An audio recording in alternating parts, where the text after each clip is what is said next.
Today we are going to take up English of class 12 of the book Vistas, the first chapter, that is The Tiger King by Kalki.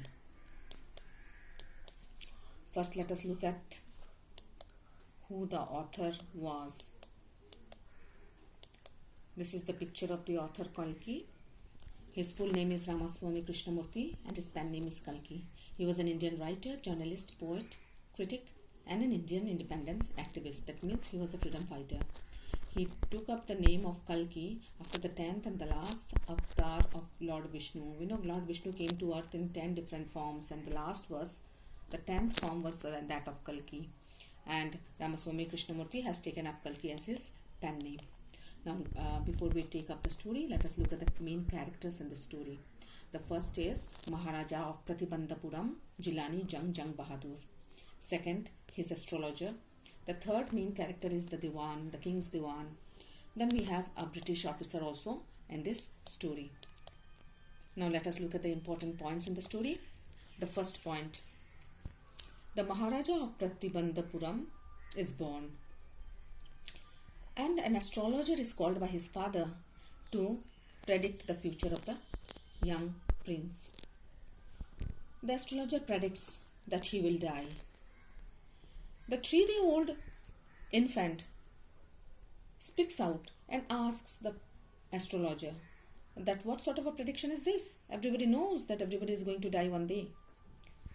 So, if he could tell the manner of the death, that would be a real prediction. The astrologer is stunned that a 3-day-old infant has spoken.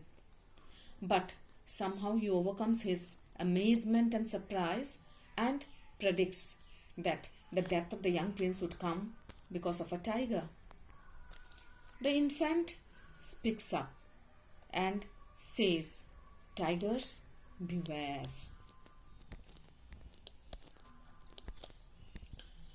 The prince grows up and he decides to kill tigers in self-defense.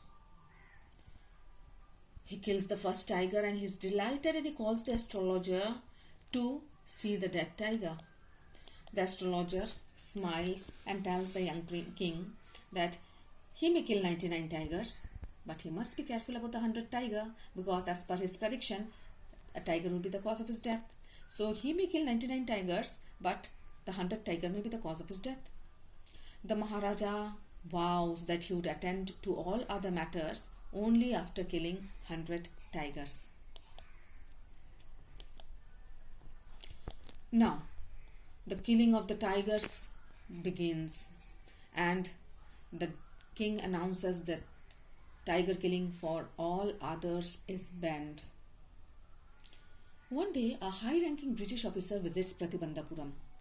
Now, this gentleman is a hunter himself who loved hunting tigers, and he was even more fond of being photographed with the dead body of the tiger. The king refused permission to the British officer, saying that he cannot hunt tigers in his kingdom. Now the British officer's secretary sent message to the Maharaja that, okay, fine, the officer need not kill the tiger. The actual killing can be done by the king, but the officer should be allowed to take a photograph holding a gun and standing over the tiger's dead body. The Maharaja refused even this. Now he stood in danger of losing his kingdom because he had denied to a British official, and we know in the pre-independence days the British were very powerful. So refusing permission to a British officer meant that there was danger to his kingdom. Now the frightened king had hurried consultations with his Diwan and other officials of his court. How to solve this problem? The Maharaja now sent a telegram to a famous British company of jewelers to send samples of expensive diamond rings of different designs. So he had a plan in mind. Now the 50 rings arrived, each very beautiful. The Maharaja sent the whole lot to the British officer's wife, expecting her to choose 1 or 2 rings and send the rest back. But unfortunately for the king, the lady was so captivated by the beautiful rings that she kept all of them. Now the jewelers sent a bill of 3 lakhs to the Maharaja.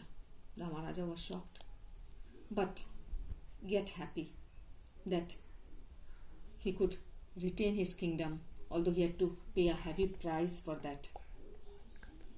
Maharaja's hunting continued and he killed 70 tigers, and now no tigers were left in Pratibandhapuram.